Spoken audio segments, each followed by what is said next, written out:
नमस्कार दोस्तों, मैं हूं अभिजात शेखर आजाद। तो दुनिया में एक और लड़ाई शुरू हो चुकी है। इस बार लड़ाई शुरू हुई है इजराइल और फ़िलिस्तीन के बीच।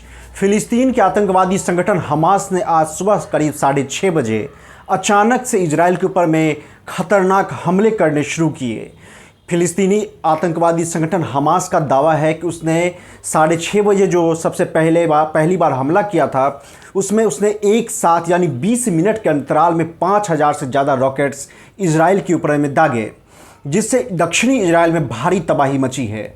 दोस्तों, हालांकि इजराइल के पास आयरन डोम डिफेंस सिस्टम है, लेकिन अगर इतनी तेज़ी के साथ हमले किए जाते हैं, रॉकेट हमले एक के बाद एक यानी 20 मिनट के अंतराल पे अगर 5000 से ज़्यादा रॉकेट छोड़ दिए जाएं, तो कोई भी डिफेंस सिस्टम इतनी तेज़ी से प्रतिक्रिया करने में सक्षम नहीं होता है और इजराइल को इसी का खामियाजा भुगतना पड़ा।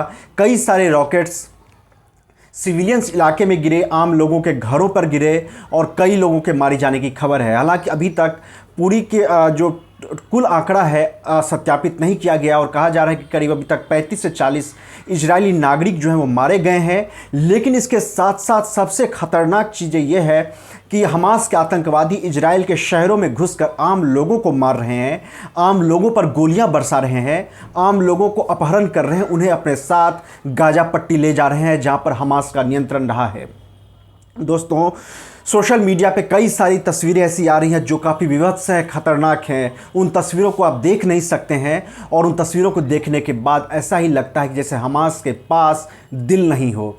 कई सारी महिलाओं को, इजरायली महिलाओं को निर्वस्त्र कर घुमाया गया, उन्हें अपने साथ किडनैप करके लाया गया है। शवों पर हमास के आतंकवादियों को डांस करते हुए तक देखा गया है। दोस्तों, इजराइल ने कहा है कि वो भीषण पलटवार करेगा और अभी ताज़ा रिपोर्ट यह है कि इजराइल में भीषण पलटवार भी किया है। फ़िलिस्तीन के अधिकारियों का कहना है कि इजराइल की जवाबी कार्रवाई में फ़िलिस्तीन के करीब 161 लोग मारे गए हैं।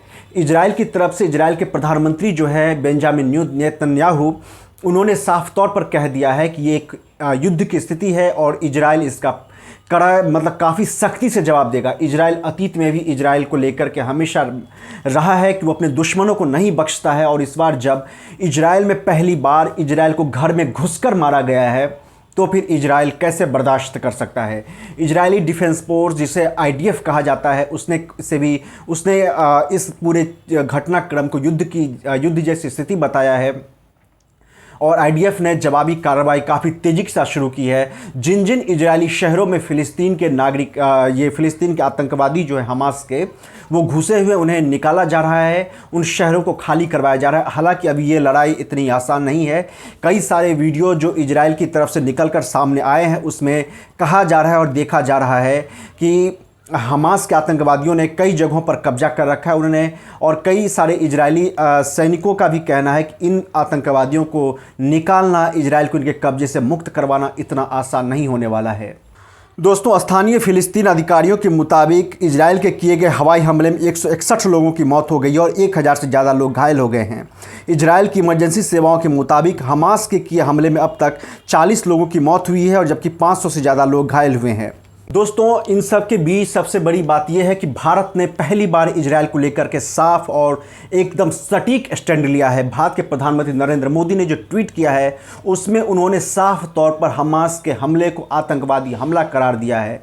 दोस्तों, भारत जो सालों से आतंकवादी हमलों से परेशान रहा है, भारत जो लगातार आतंकियों के खिलाफ आवाज़ उठाता रहा है, वहीं भारत इस बार फ़िलिस्तीन और इजराइल के बीच जो संघर्ष चल रहा है, उसमें भारत ने एक स्टैंड लेते हुए प्रधानमंत्री नरेंद्र मोदी के ट्वीट में साफ तौर पर कहा गया कि भारत इजराइल के साथ एकजुटता के साथ खड़ा है और भारत इस हमले को आतंकवादी हमला मानता है। यह भारत की विदेश नीति में आया एक बहुत अहम मोड़ माना जा सकता है इसे, क्योंकि भारत ने पहली बार फ़िलिस्तीन और इजराइल के बीच में सीधा और साफ़ सुथरा और क्लियर स्टैंड लिया है और हमास को आतंकवादी संगठन और हमास के हमले को आतंकवादी हमला कहकर भारत ने संबोधित किया है। दोस्तों, अब आपको हम बताते हैं कि आखिर फ़िलिस्तीनी आतंकवादियों ने आज ही के दिन हमला क्यों किया है। दोस्तों, इजराइल पर हमास की तरफ से आश्चर्यजनक रॉकेट और घुसपैठ हमले 1973 के युद्ध की 85वीं वर्षगांठ पर किए गए हैं। इजराइल के ऊपर आपको याद होगा कि उसके पड़ोसी देशों ने 6 अक्टूबर 1973 को हमला किया था। हालांकि उस लड़ाई में इजराइल की जीत हुई थी। इजराइल इस युद्ध को योम किप्पुर युद्ध कहता है, क्योंकि यह हमला यहूदी कैलेंडर के सबसे पवित्र दिन योम किप्पुर पर शुरू हुआ था। यहूदी आमतौर पर पिछले वर्ष के दौरान अपने पापों का प्रायश्चित करने के लिए इस दिन को उपवास रखते हैं और यहूदियों के लिए यह दिन काफ़ी पवित्र माना जाता है। अरब जगत के ज़्यादातर हिस्सों में से 6 अक्टूबर के युद्ध के रूप में देखा जाता है।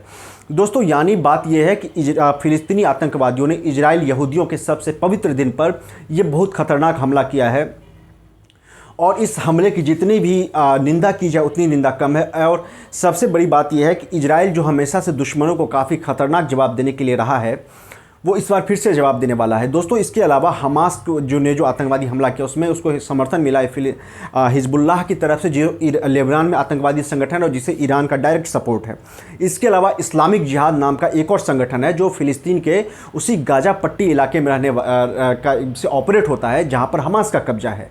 और इन संगठनों ने आपस में मिल करके इजराइल के ऊपर में अचानक से हमला किया। इजराइल बिल्कुल भी इस हमले को लेकर के तैयार नहीं था और मेरे ख्याल से इजराइल की कंप्लीट ये जो इंटेलिजेंस है, ये इजराइल की इंटेलिजेंस का कंप्लीट फेल्योर है कि इतना बड़ा हमला हो जाता है। और इजराइल की जो खुफिया एजेंसी है, खास करके मोसाद, जिसके बारे में इतनी कहानियाँ हैं कि वो अपने दुश्मनों को नहीं बख्शता है, उससे बहुत बड़ी ये भूल हुई है मेरे ख्याल से। नहीं तो कोई भी संगठन इतने बड़े हमले की साजिश रच रहा होता है और हमास को ये मोसाद को अगर उसकी जानकारी नहीं है तो कम्प्लीटली ये मोसाद का फेल्योर है। दोस्तों, इस खबर पे हमारी नज़र बनी रहेगी और हम आपके सामने तमाम अपडेट्स लाते रहेंगे। हमारे चैनल को लाइक करिए, सब्सक्राइब करिए ताकि हमारा जो परिवार बन रहा है उसका विस्तार होता रहे। नमस्कार, धन्यवाद, जय हिंद।